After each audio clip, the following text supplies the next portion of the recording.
Lah terus sing ning Mandura, Kakang Antarja ora ana kancane, ben dikancani Bagong. Kula mboten iso niku. Lah ngopo? Nek awake rada meriang e. Gong, ming ning Mandura kok. Wah, Mandura iki gawat e. Baladewa e, Tru. Nek nganti kosowan mrono ajeng nyuwun ngambil Nenggala kali Alugara. Kepiye? Matane ra mlek. Nenggala disile dugang cangkemmu. Modar ora kowe. Kowe wae kono sing melu. Aku lho sikilku asam urat kok. Gareng wae. Lho iki tangane tikle miprate kira sikile becik kon tekan Mandraya nalarmu piye to? Ha sing mburi dhewe kae wedi kabeh karo ngarepmu nggih. Kakang Antasena, Kakang Gargaja, Kakang Antarja, Kakang Abimanyu, ayo melu aku. Yo Grutu Grana nyolongi pelem. Dari iki terus. Ha wong aku ya urung muni ora sago kok Pak Ming aku ngandhake nek sikilku kuwi barasam urat. Atane do duwe alasan dhewe-dhewe. Bapak arep kongkon aku nanti, Pak. Sendika dawuh, Pak. Lho, ming aku sing sendika, heeh to, Pak? Ora. Oh, asem e. Kompak Semar karo aku plotroke kathoke. Aja gong. Ora kompak karo bapak arep diplotroke kathoke. Top. Piye kowe? Semar mangku Dek Wulan. Us, Bagong nek ora krungu kupinge digebek sik kono. Mangku Sanghyang Rembulan. Wah, krunguku kok mangku Dek Wulan. Yang kowe. Wah, langsung pemburu aku. Ah iya yang rembulan kok Dek Wulan ora.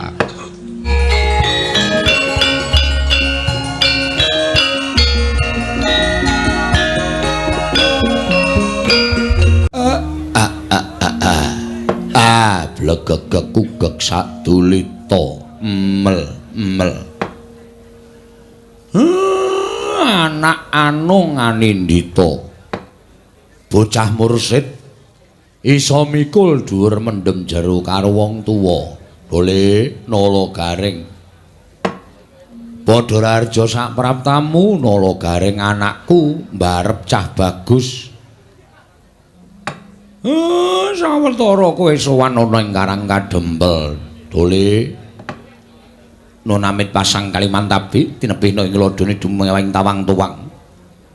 Kanjeng Rama kepareng kula ngaturaken sembah sumangga pangabekti kula kunjuk sandha pepodo paduka Kanjeng Rama Semar sesembahan kula. Rama Semar inggih Rama Badranaya. Ah iya tak tampa pangestune Bapak Tampanana ya Le. Kula pundi nggo jimat paripin dayanana ing kasantosan Kanjeng Rama.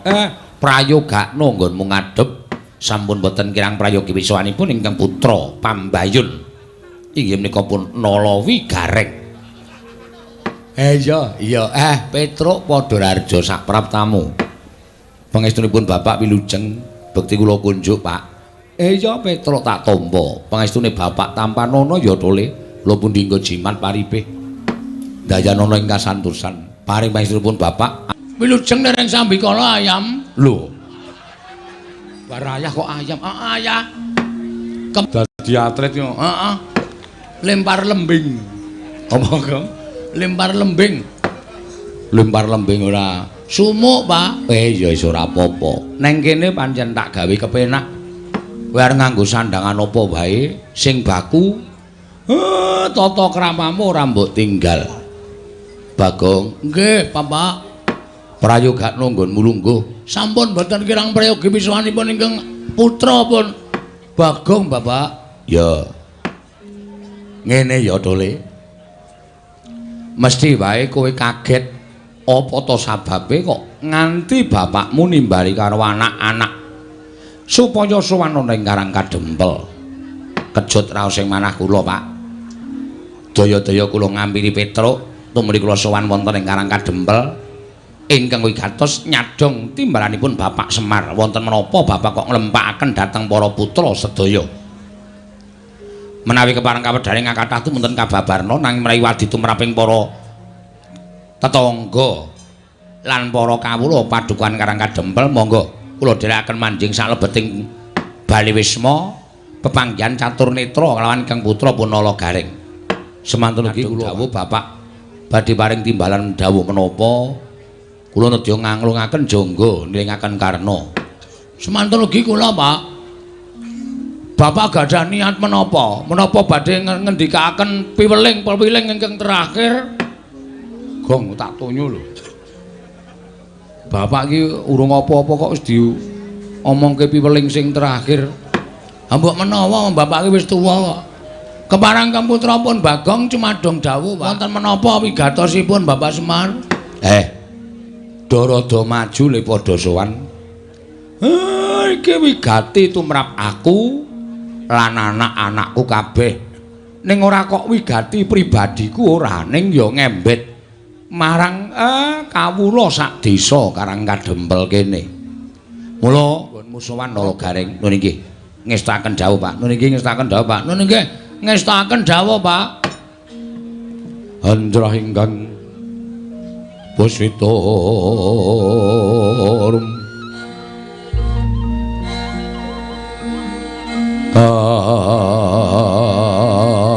Kasilring Samirana mrih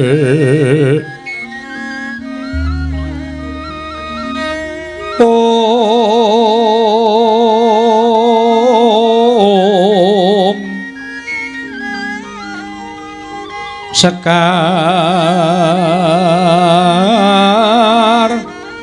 Gadung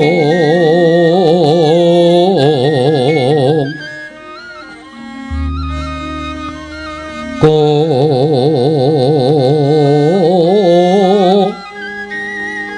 Ngas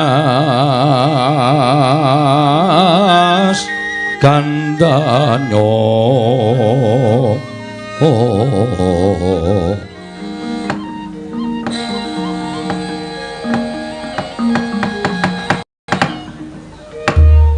Nalagaring Petruk lan kowe Bagong. Bapak iki seneng. Bapak iki bangga. Bangga kok bangga. Bangga.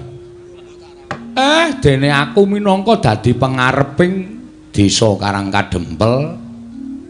Udakara wis dina ingkang kepungkur lan mbok menawa sasi ingkang kepungkur desa kene iki ditetepake minangka dadi desa budaya lan desa wisata.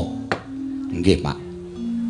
Iki ndadekake bungah rasaku padha karo desane awake dhewe iki pancen digatekake karo para pepunden-pepunden sing minangka dadi pengayomane awake dhewe. Lah, saiki kowe minangka dadi wong-wong utawa anak-anakku sing mapan ana ning Karangkadempel. Tak jaluk kanthi banget apa sing wis diparingake dening pepunden mujudake desa budaya lan wisata iki wajibe pancen mbok upakara ingkang kanthi becik. Aja banget gampang rumangsa dadi wong desa kene tumuli bombong atine. Ning bombong tok ki ora cukup, seneng tok ki ora cukup kanggo njaga sing wis diparingake dening pamarentah. Pamarentah ya kuwi wujude desa budaya lan desa wisata. Kudu mbok jaga kabudayan ning desa Karangkadempel kudu mekar. Semono uga papan-papan wisata ora ngomongake wisata ingkang dumadi saka alam nanging uga panggula wentahing para kawula sak desa Karangkadempel mujudake kapinteran. Ya kuwi Karangkadempel kene iki wis kondang dadi papan panggonane sentral kulit. Tas sepatu kok sepatu. Lan sak piturute iki asale saka kene. Mula wajibe kuwi padha dijaga.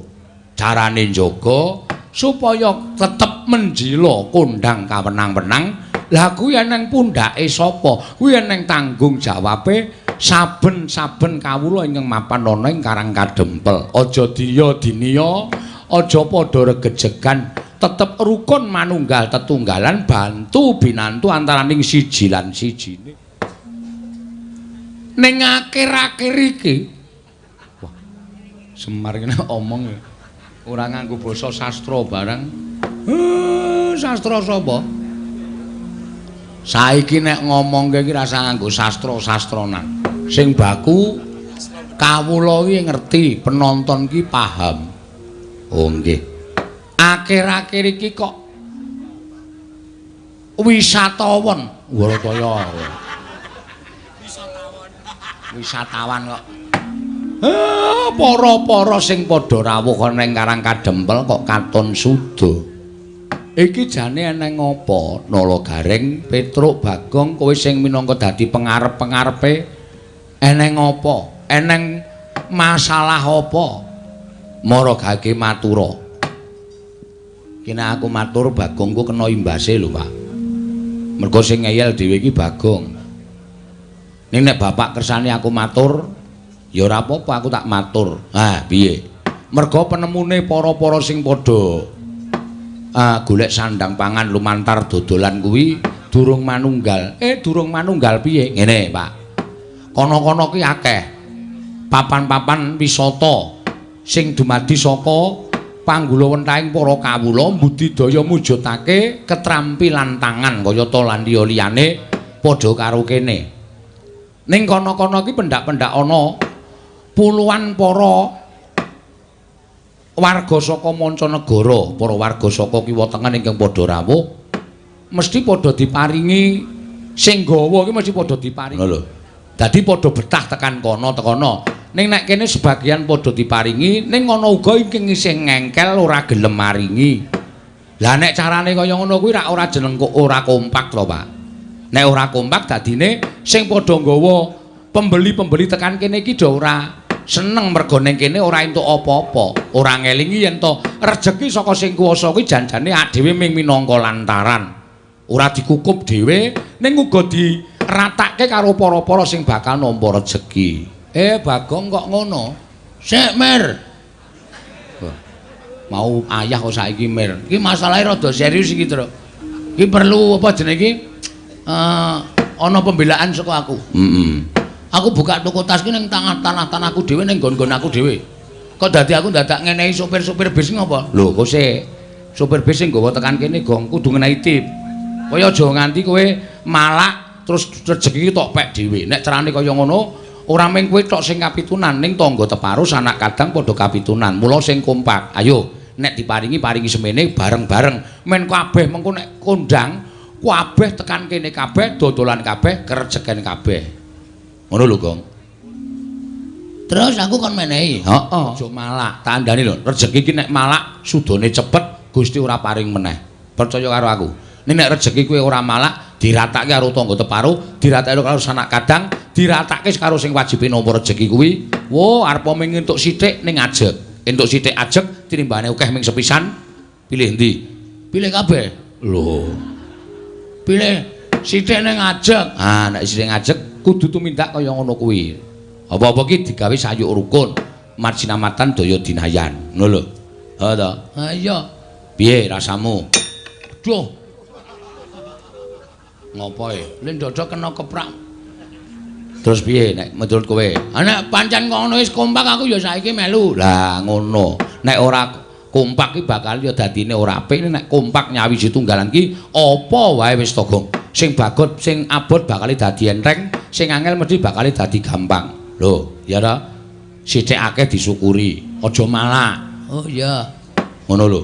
Aja terus kowe entuk rejeki akeh terus ora mbrebel sithik-sithik. Oh, nek kaya ngono kuwi ora ndek kanca, ora ndek sedulur. Heeh ya, Tru. Ah iya, wiwit saiki kudu kaya ngono. Siap. Wis saiki aku arep padha karo kanca-kancane. Ya, ngono kuwi. Syukur nek wis ana siji sing diudari, angka loro bab budaya. Bab budaya kuwi ya kudu dijaga. Merga iki awake dhewe mapan ana ing tanah ingkang kebak budaya, ingkang wis dadi tinggalaning para nenek moyange awake dhewe mbiyen. Awak dhewe wajib nglestarekake. Ngono. Lah kok saiki padha diya diniya. Gareng wingi wis gelem jatil kok saiki wis ora gelem. Malah nek ana jatilan lunga. Aku ana sing ngandani nek jatilan ki musyrik kok ya, Pak. Ana sing ngandani nek jatilan kuwi nyembah setan. Sing kandha sapa? Hah? Sing kandha sapa? Ya ana, pokoke ya ana. Pokoke budaya ya wayang barang kuwi ora apik, wayang kuwi ora becik. Dugangane cangkeme kuwi wong. Kowe iki ora kok nyembah wayang. Wayang ki dadi tuntunan, tontonan, tatanan lan tantangan. Kowe tak omongi ya, wong ndelok wayang ki nek tenan-tenan le ndelok mesti bakal entuk ngelmu sing apik, ngentuk ngelmu sing becik, entuk tuntunane falsafah Jawa. Ngono.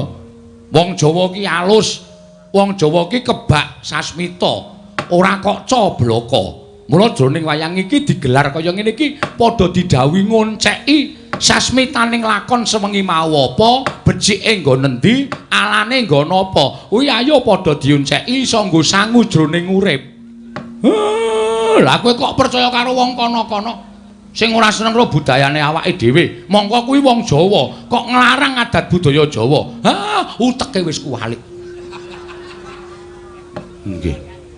Nek kowe dadi wong Jawa, aja gelem kowe dadi wong liya. Ana tetembungan kowe aja gelem dadi tamu nang omahmu dhewe, aja gelem dadi wong liya nang negaramu dhewe.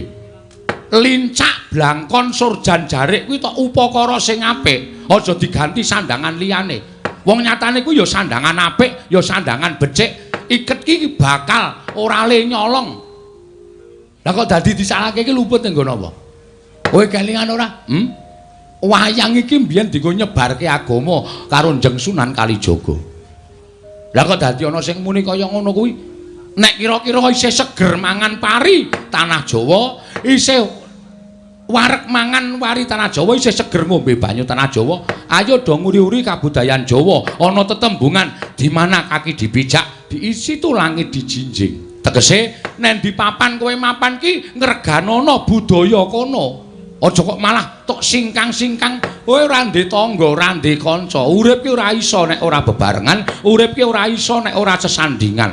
Sok nek mudar arep mangkat nang kuburan dhewe apa kowe? Nggih, Pak.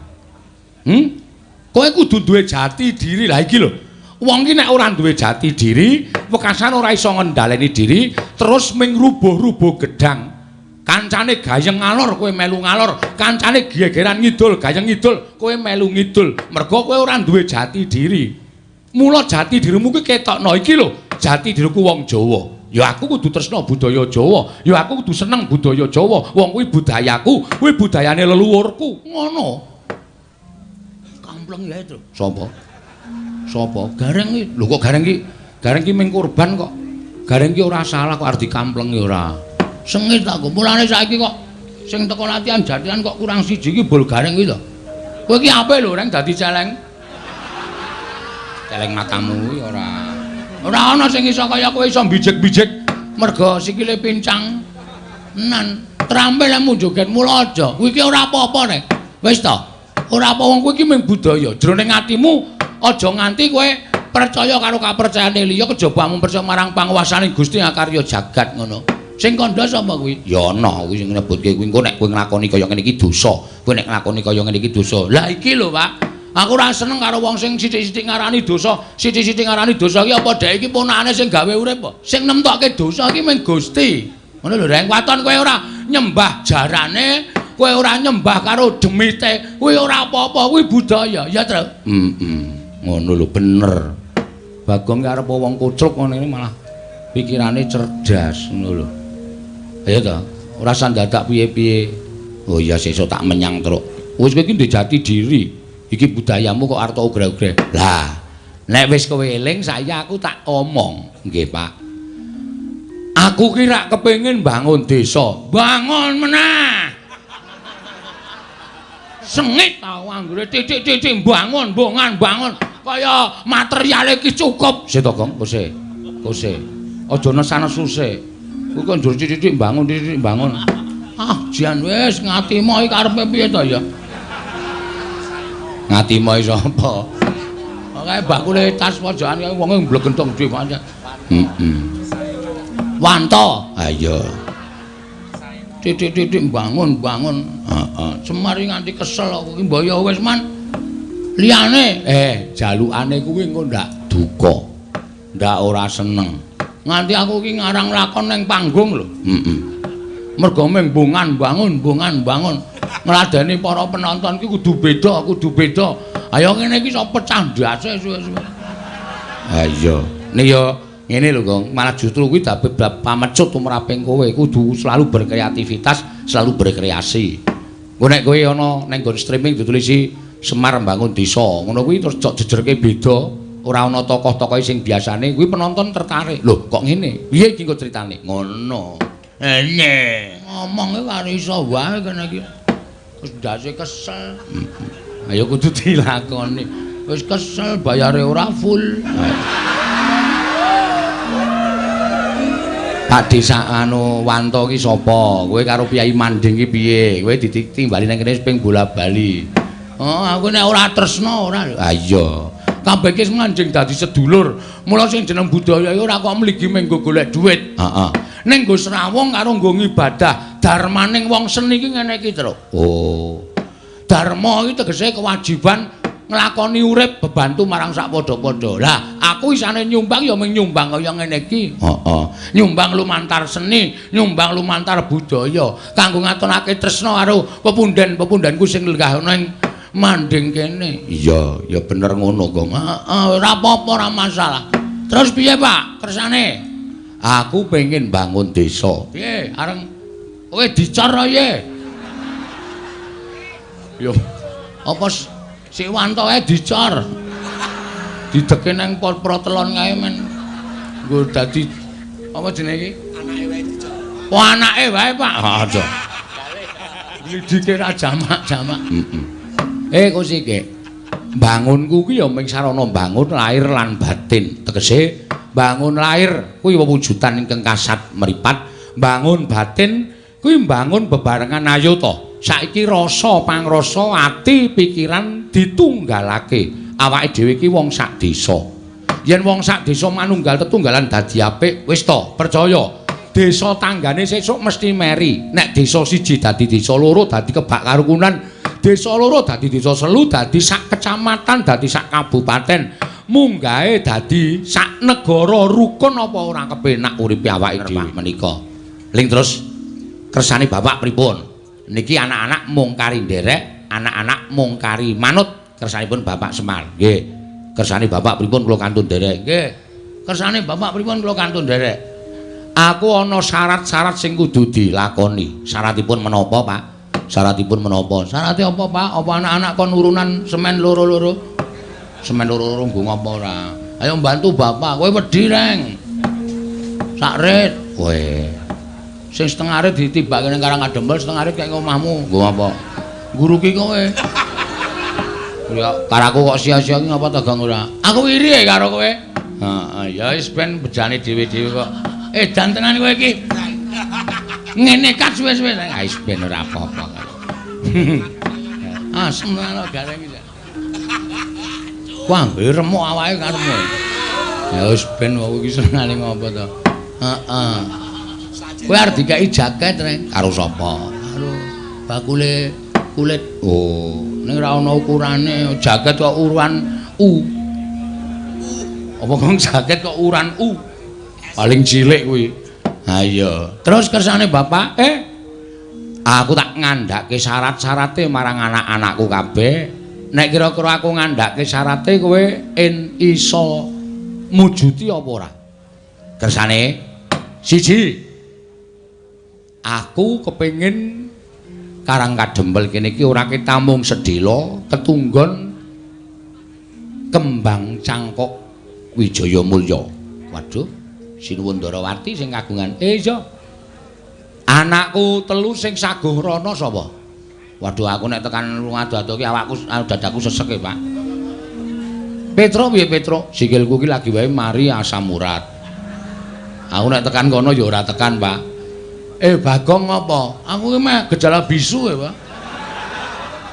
Gejala bisu kok iso omong iki, gejala bisu ki penyakit piye aku tak takon karo kowe.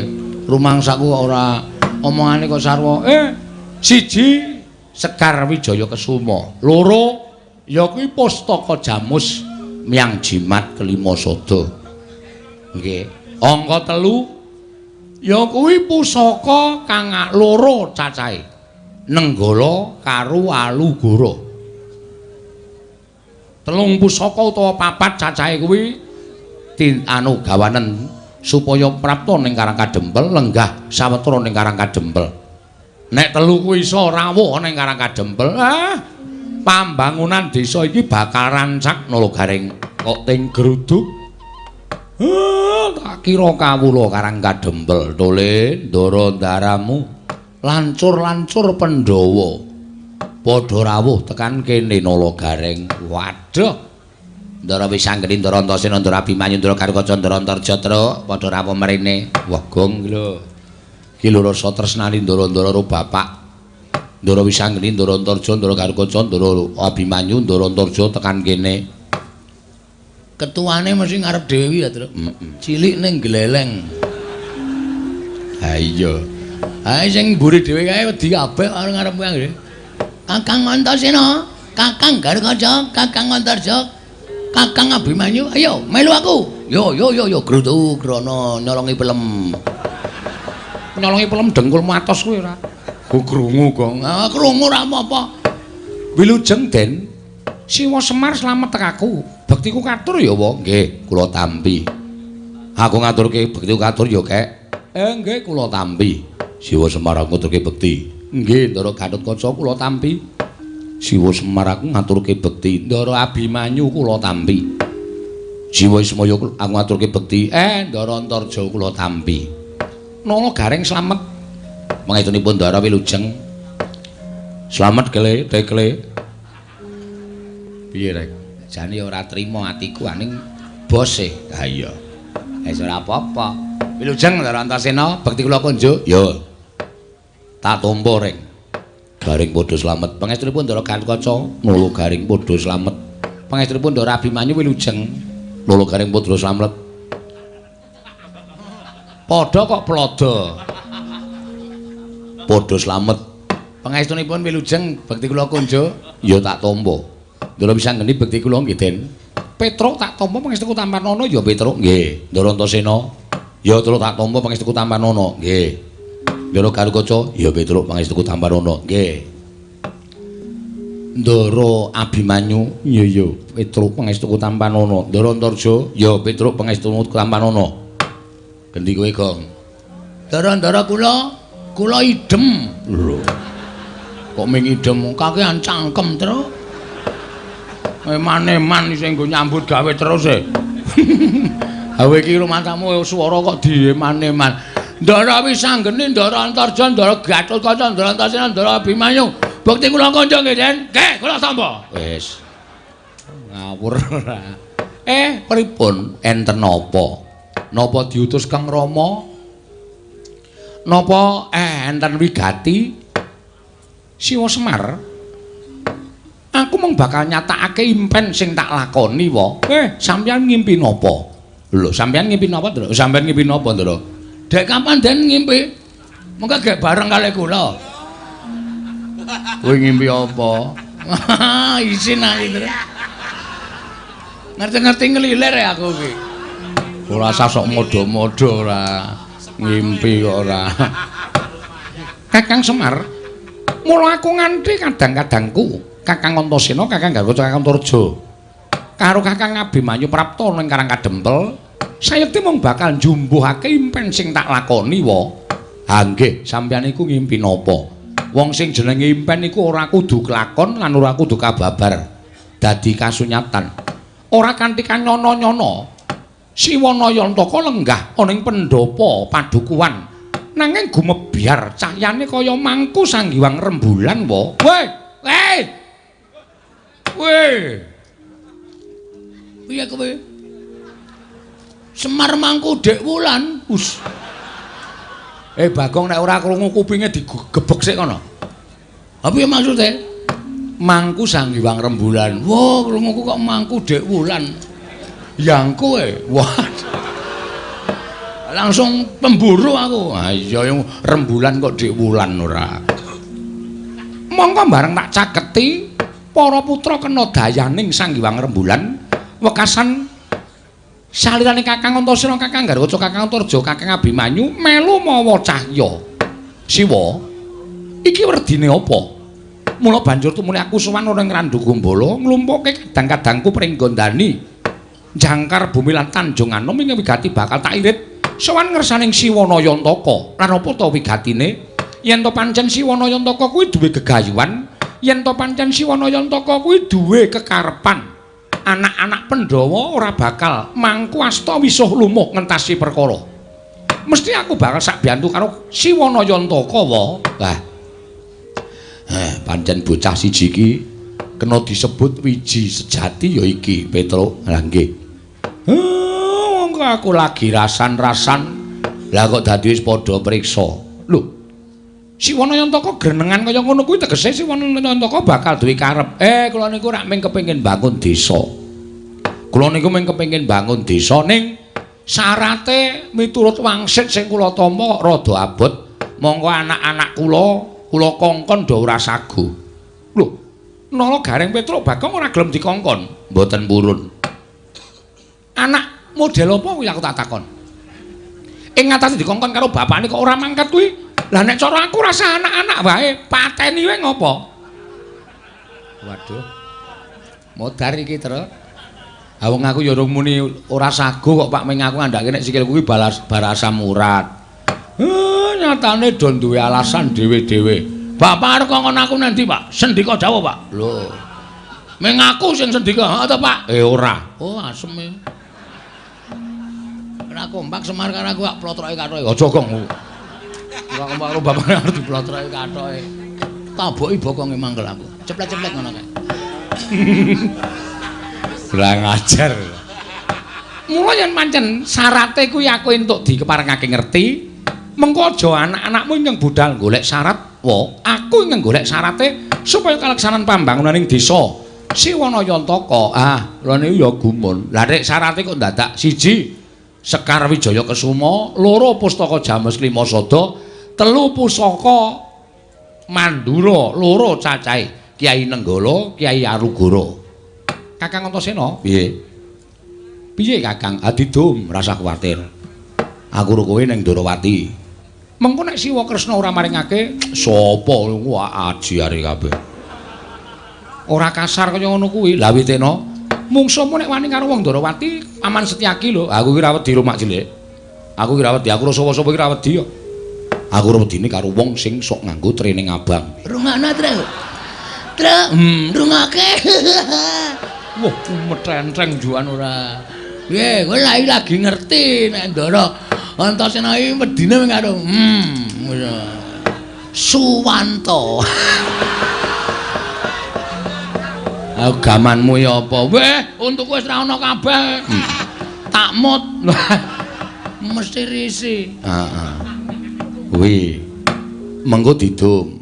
Lah terus sing ning Ngamarta kuwi dia pasrahke karo anak-anak sing ditresnani karo para pemuda Pandhawa. Sapa?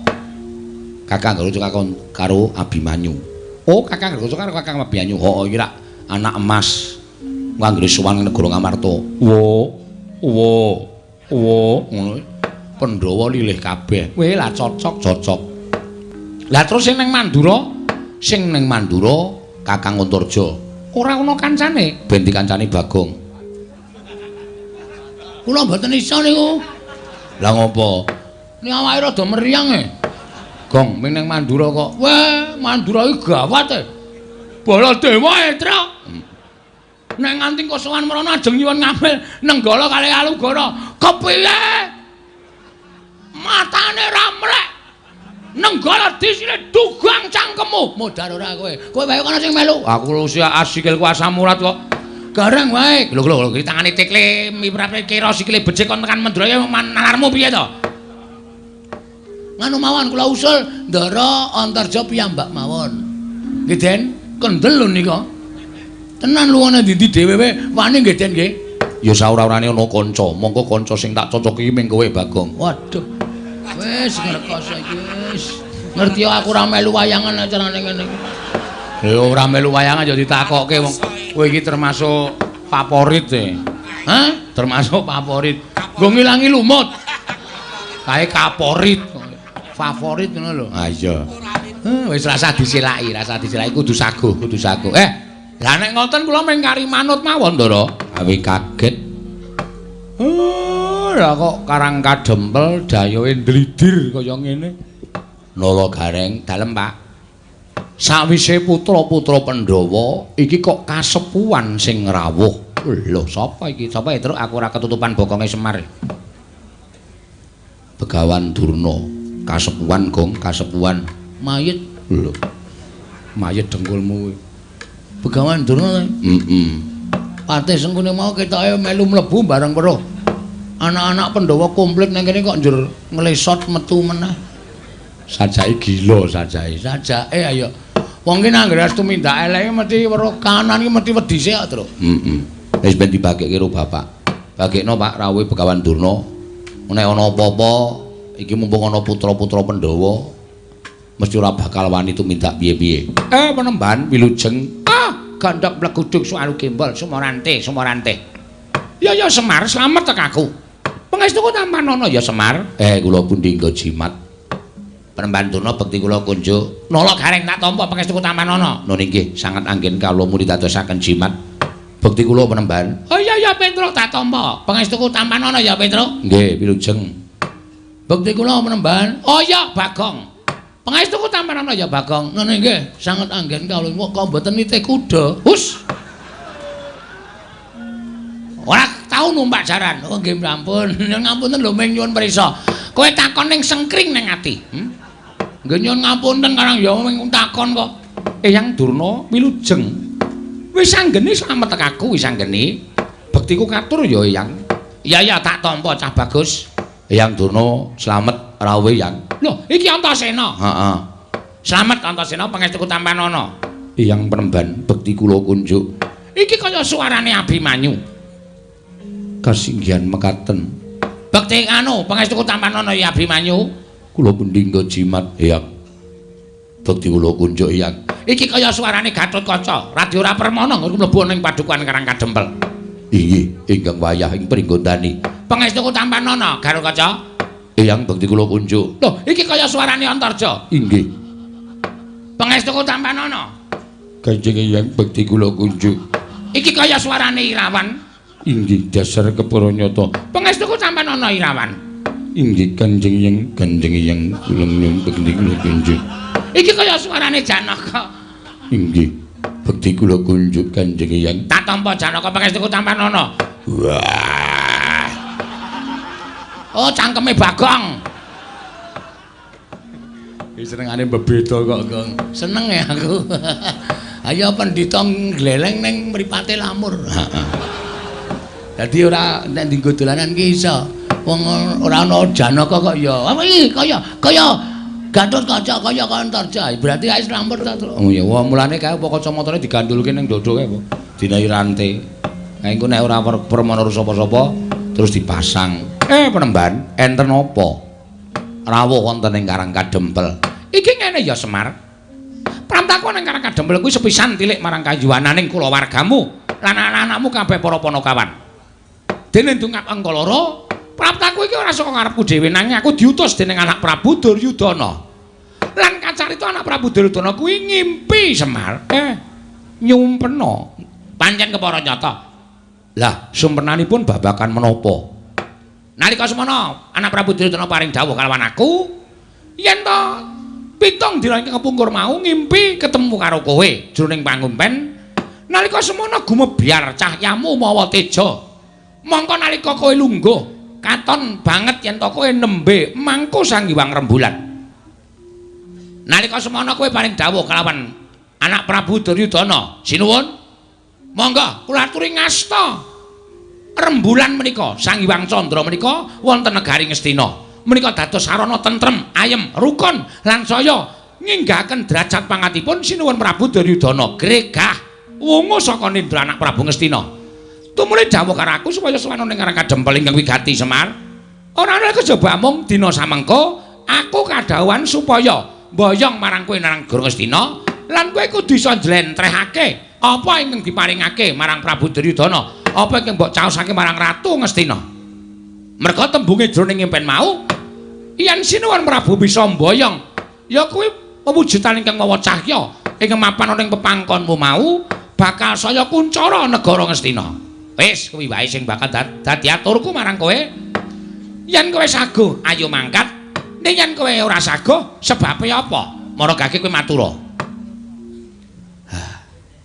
Lah kok kabeh do ngimpi aku ki ngopo? Dadi lakone, Pak.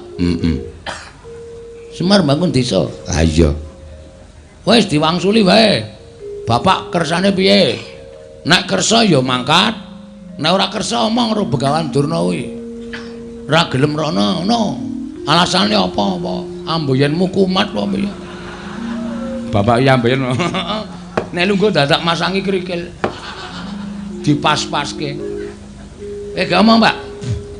Ha engko nek Begawan Durna nesu perkara aku ora gelem ning Ngastina. Lho.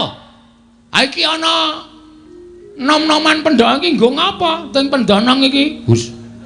Iki kok karo bendarane kok Ndara Antasena ana, Ndara Gatotkaca ana, Ndara Antarja ana. Namung kon Jatasi Durna sago nggih, Den? Hah? Sing tetek ta? Rasa ora ndirasa kepenak. Sago ta Ndara Antasena? Ya nek Eyang Durna salah tur ora kena dikandhani, nek tumrap aku hukume Antasena ki sapa sing salah tur ngeyel, wajibe dijotosi. Kusik. Perkara iki aku ora bakal ngeyel. Perkara iki aku ora bakal ngeyel, ning aku mung kepengin ngerti Semar kuwi gelem sowan ning Astina apa ora. Nek gelem ayo tak boyong, nek ora sebabe apa. Ming kuwi tok aku ora bakal ngeyel. Nuwun sewu. Kula niki lagi arep duwe gawe. Loh, ngapa? Mecah sirahe Bagong apa piye? Bagong. Arep dipecah sirahmu. Wah, pecahe sik to. Iya. Ora ngawur nino. Sang arep kok ora ngapa-ngapa diwarai. Wah, geceke sirahe. Urung ana masalah kok. Gawe masalah, Pak? Oh iya. Kok bapak kok ya manut ki piye iki? Kok ya oh iya. Sing ngomong sapa iki mau? Bagong. Tak kira Ndara Wisanggeni. Ah, beda. Wisanggeni cilik kok. Aku gedhe kok. Beda no. Nek aku gedhe nek ditemes kok tambah gedhe kok.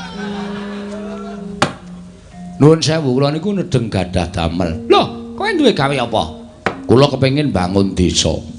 Mula nem-neman Pandhawa sami rawuh wonten mriki, lancur-lancur Pandhawa sami rawuh wonten ing papan mriki, mergi kula kepengin bangun desa. Mujudake desa ingkang kebak karukunan, kabagyan, katentreman lan nampi berkahing Wang Mahanasa. Mongko syarate nggih pinten-pinten syarat sing kula ajeng kula gayuh. Nek nganti desa niki kula tinggal, napa sing kula jangka ora bakal kasembadan. Semar, pripun? Kowe iki tekan Ngastina ming sedhela, ngono? Tekan Ngastina ming sedhela, ming matur ngesanipun anak Prabu Duryudana. Sinuwun, kawontenanipun kados mekaten, menika wujudipun mekaten, menika wujudipun kados mekaten lan naminipun mekaten. Mergi menapa panjenengan ngimpi ing mekaten menika jalaran tegesipun artosipun mekaten. Meng kowe cukup ngono wis rampung, kowe njaluk bayar pira? Nggon ngomong kuwi njaluk bayar pira? Dijoli dhuwit pira kaya omong. Aja meng yutan, yen perlu miliat. Aja meng miliat, yen perlu triliun. Kuwi kok bakal diparingi dening anak Prabu Duryudana. Nek kowe nampa dhuwit saka negara Ngastina, uripmu ora kaya ngene iki, iso nggo bangun pendopo, iso nggo bangun teras, kowe iso tuku kendaraan. Manganmu sepentine ora ming sego jagung ning beras raja lele, nek kurang enak ya raja kutuk. Kuwi kok iso nglakon kabeh tak kandhani, iso nglakon kabeh Waton. Kowe gelem tedhak ana negara Ngastina, kowe gelem sowan ana negara Ngastina. Nanging nek ora gelem sowan ana negara Ngastina, Semar, ora jeneng aku ngancam lho. Ora jeneng aku ngancam. Ning apa kelakon aku ruda peksa karo kowe? Nuwun sewu. Napa sampean mboten menggalih? Enten riki kathah lancur-lancur Pandhawa sing saguh mbelani kalian Semar. Oh, kowe ngendelke bocah-bocah iki. Kowe ngendelke nom-noman iki. Kowe ora melek apa Semar? Iki meng putu-putuku, iki meng putu-putuku. Selagine bapak-bapakne wae do wedi karo aku, do gila karo Begawan Durna. Lah kok aku meng tok gegiro karo putu-putuku dhewe, karo anak-anak Pandhawa. Apa mbak aku nek aku wis ana anak Pandhawa iki aku wedi karo kowe? Oh, aku ora bakal gila karo kowe Semar. Nek kowe ora gelem, kowe tak rudha paripeksa Nayantaka.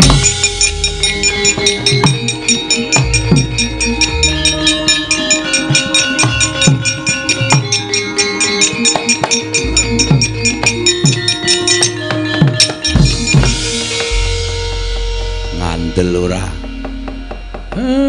Bocah iki arep ngopo iki? Hei. Arep metenteng ya, Pak. Ayo metenteng tunguk ngisor, tunguk dhuwur metenteng keleke pasrai. Wis tak semprot. Nandurna? Loh, iki Bakong. Heeh. Arep ngopo kowe? Sampeyan wau ngendika pripun? Hah? Semar nek tekan negara Ngastina ajeng mangkahi pinten miliar? Pinten triliun? Sampeyan tau wae Semar niku mata duwiten. Sampeyan tau ngerti lho, Semar niku teng pundi-pundi njaluk bayar? Mboten. Semar niku ndongani sajen wae dikai dit ra gelem. Semar niku mimpin genduren wae disangoni ora gelem. Apike Semar teng mriki niki lho. Nang perkara negeske impen tok Semar terus njaluk duit miliar, duit triliun. Niku anggepe bapak kula niku mata duwiten apa piye? Heeh. Nang bapak kula niku duweni penemu, duweni jati diri ora gelem rawuh teng negara Ngastina niku sebabe bapak niku duwe gegayuhan. Inggih menika mbangun desa. Mongko syarate angel, syarate kudu digayo.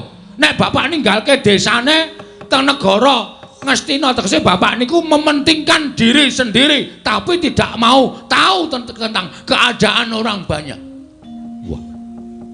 Edian Bagong kata-katane apik. Meneng sik Antasena. Wah. Wak totok ndasmu lho kowe. Weh, lali aku tak kira kowe bolone Durna. Ana mburine Durna e. Nuwun ngapunten niki lagi serius ampun dikisro omongan kula. Halo? Terus sampean kok dadi nek pancen kowe ora gelem tak boyong marang negara Ngastina, kowe tak ruda paripeksa. Bapak ngendika, napa sampean mboten wedi niki enten lancur-lancur Pandhawa. Anak-anak Pandhawa. Selagine bapakne anak-anak Pandhawa wedi karo aku, apa meneh bayi-bayi, putu-putuku, anak-anak Pandhawa. Aku ora wedi. Nuwun sewu lho, mulutmu harimaumu. Kowe nek omong nganggo dipikir, ngoten. Nek ngendika nganggo dipikir aja waton ngendika sak penake dhewe. Nek sampean ngendika sak penake dhewe, ngrekoso urip sampean teng Karang Kadempel. Terus kowe arep ngapa? Kula mewakili bapak mboten ajeng tindak teng negara Ngastina. Lho, piye? Tegese kowe wani karo Begawan Durna. Lho, piye ta cah iki? Posisi ngene iki mboten ateges kula wedi. Kula wani sekecap padha sakecap karo sampeyan niku merga kula wani Penemban. Ora kok kula perkara wedi. Kowe wani mergane kene ana anak-anak Pandhawa. Lho, mbok kandha bali. Ijen padha ijen karo sampeyan. Nganti sampeyan iso menang karo aku. Meguru karo wis 20 taun. Gong. Kuwi rapisan rapindo mesti gawe masalah kaya ngono. Gong. Wah, apa itu? Mbok wis mundur kuwi perkarane bapak kok. Santai wae to. Kowe goblok kok goblok piye? Ha iki nek ora digawe masalah terus piye mengko bar limbukan bubar. Nganggo utek ngomong. Kene iki ya karo mikir padake. Terus kok bar limbukan kilang-kilang arep ngopo iki? Wah, tenan dijaluk nes dite. Ha iya. Iku mula digawe masalah Durna ora wani tak gawe supaya wani. Ben mengko ana terusane.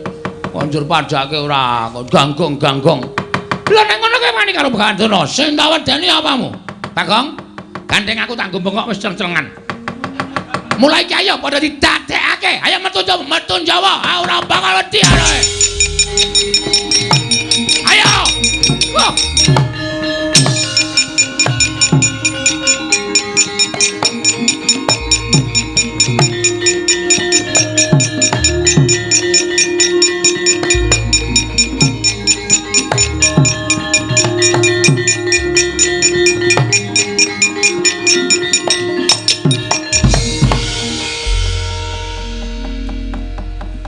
Ana tetembungan jagung bakarane.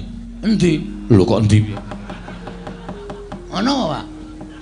Sak ngertiku mung sate kambing. Wah, wis cilaka tenan. Kok cilaka piye? Durna wani, ayo tandangi. Kowe wis wani nantang Begawan Durna kuwi ana tembungan jagung bakarane tanggung perkarane.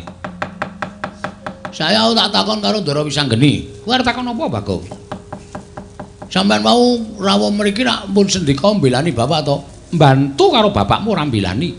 Lah saiki nek pancen bantu niku sampean kudu sago ngundurke Kurawa. Kusik.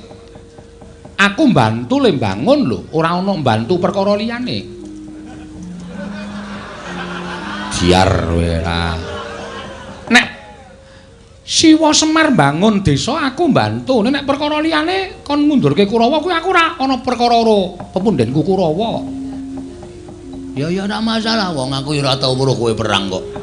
Kowe kisane mung modal lambe. Ya maju kaya inspektur rasane. Ndarantasena. Apa, Gong? Sampeyan bantu kali Semar to? Bantu mesti. Nek bantu mbok tulung Kurawa diundurke. Aku yo mung bantu le bangun desa ora perkara kok tekan kene ora niat gelut. Aku usirku ndelok jagat iki supaya tentrem, ayem ora ana regejegan. Ha terus fungsine kula nantang Durna niku mau. Lho, sing nantang sapa? Kula. Kok sing temandang aku. Nek wani nantang wani nandangi. Ya, iya ora masalah. Oke. Kita wis do pidak jempol iki kita. Ndara Gatot Kaca? Nggih.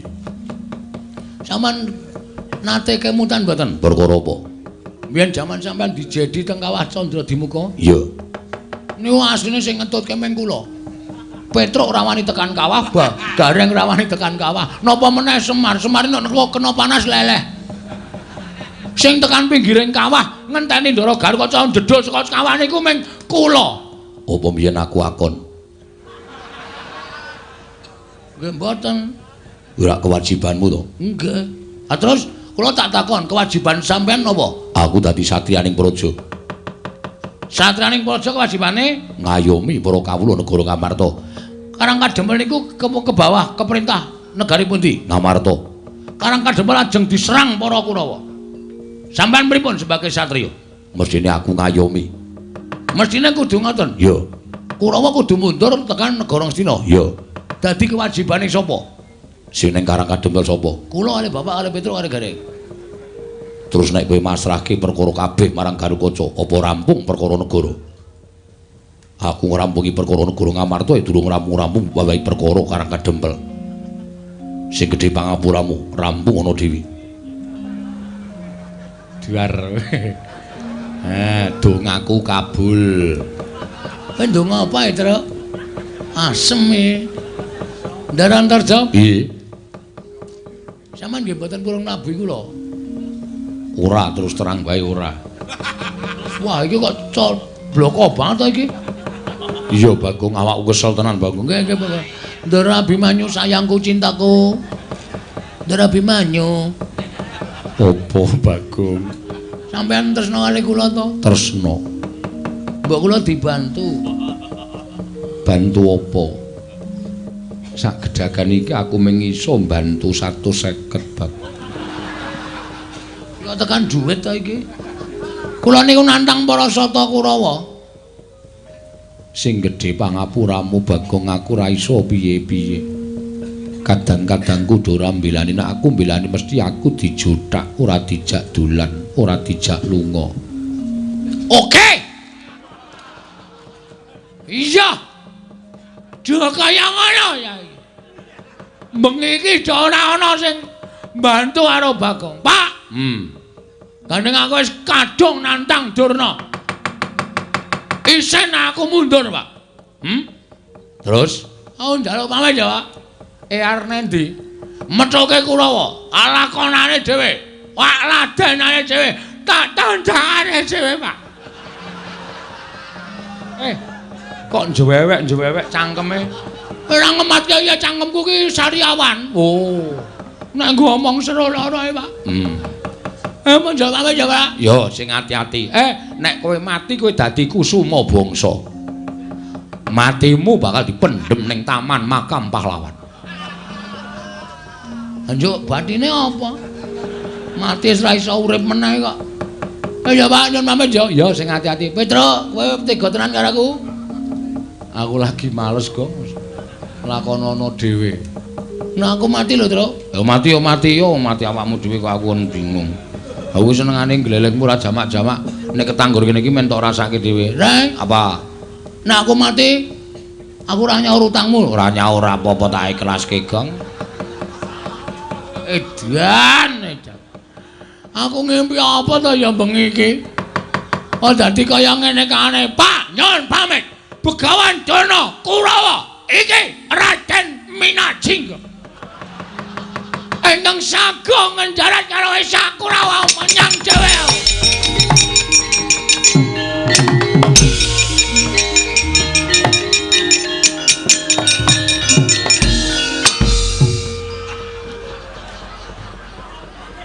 Kok tekan kene?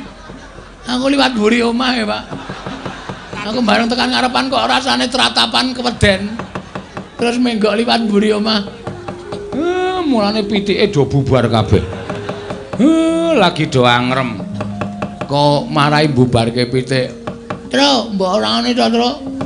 Aku bantunen. Gong. Ngapa kowe kendak omong aku? Ora sayang karo aku abdimu ora tok belani we. Ora usah kuwatir, sing maju aku. Tenane. Tenan. Asli? Asli. Ming dhewe karo Kakang Garukaca. Ya, Kang. Iya. Karo Kakang Antarja. Ya, Kang. Oh, Dimas. Karo Abimanyu. Ya, Nyu ya. Inggih, Kakang Mas. Asem do bebeda aku. Tak plotroke kathokku. Aja. Kondur ngono. Mangkel aku wis tratapan lho. Mangkel aku nek carane ngono sunag aku nek lakon Semar Bangun Desa. Lho, kok omong apa? Adeg-degane aku. Asem saestu, Den? Iya, tenan. Wah, asem iki. Iki mbantu ora? Ah, mestine aku mbantu. Wong Kakang Antasena kale omong kaya ngono kuwi takon. Wah! Ih, kowe, waduh. Kok tak pecah ndasmu lho, kok ndugang barang gemes aku. Angseng tenan.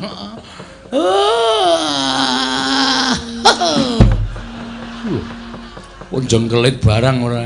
Saking senengku. Enggak gak metu njaba enggak. Sampeyan metu njaba metu njero. Ya yo nek ngono metu njaba karo aku. Oh, bulane do seneng metu njaba ora masalah. Wah tak cocoki ndase Bagong omongane. Kowe ngapa? Kowe iki nek ngene iki asosiasimu sing elek, pikiranmu sing jorok, goblok kowe. Ora iso mencerna kata-kata kowe. Oh, petok. Kowe jenes, aku sengit karo kowe kok kaya wong-wong kaya kowe pikirane elek kaya ngene. Delok limboke terus pikirane elek kae porno kae, susune mencetot ngono kae. Kowe sing basa iki pikirane sing nonton. Wong kuwi keindahan kok. Ora, kowe menungsa ya ana wis sengit tau. Nggih, Den nggih? Iya. Kamu tuh kok? Iya. Ndara Abimanyu? Iya, Bagong aja kuwatir tak belani. Ndara Garukaca? Iya, Bagong aja kuwatir tak belani. Ndara Antarja? Iya, Bagong aja kuwatir tak belani. Ndara Wisanggeni? Iya, wis ayo mangkat dina iki. Kakang Antasena, Kakang Garukaca, Kakang Antarja mesake Bagong. Ayo padha dibantu. Nek kira-kira mengko kalah karo Kurawa, ya wis ben ditandangi Bagong. Iki omong apa meneh? Macem-macem ora ya nganti rampung. Iya, nganti rampung ya. Nang kene, Gong. Hah? Ndara-ndara wis do metu kok kowe tengok nang kene. Aku sing ndek kewajiban, Reng. Kewajiban apa? Iki kewajiban mikir engko bar perang adegane apa. Oh iya. Ya wis nek ngono ya dipikir sik. Heeh. Aku engko tak ora metu sik ya. Ya men perang sik. Heeh. Ya Pak ya tak ya Pak. Nang ndi? Manut. Nang sarean kok nang ndi? Weh. Ku tak pecah sirahmu lho kowe. Kowe iki senengane nek yo masuk ke dalam simbok wis olah-olah. Iya. Seafood. Iya. Kerang, ora doyan kowe kerang ta, Pak? Ora iso le ngonceki to kowe? Ora perkara ora iso le ngonceki, nggo mamah ki wis ra iso. Cangkeme ganti. Wedhus ora. Kerang ra doyan. Kowe iki disuguh apa-apa ora tau gelem rapi. Seafood ra doyan. Sate kowe ya ora cerdas. Aku ki senengane ndok setengah mateng. Oh ya ngenteni sesuk-esuk. Ora antil modar lho, Gong. Nah aku sok setengah mateng terus, Pak. Ndok pitikku maksude. Engko tak gaweke ya Pak, gane aku sayang karo kowe. kanthi sarana pikantuk wahyu pamomong niki pusaka dipun pendhet piyambak-piyambak ya.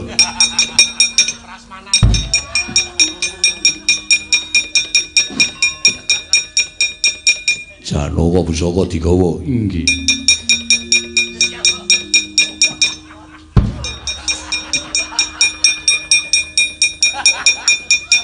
Ampuh ya Truk. Ayo kekuatan pusaka kok. Niki dadi syarat lek kula iso mbangun desa mergo wis sinampiran pakanan menangka dados pamomonging para kawula. Muga-muga mujudaken desa ingkang gemah ripah loh jinawi, ayem tentrem rukun niring sambikala bagas kewarasan tasah sinanding ndara.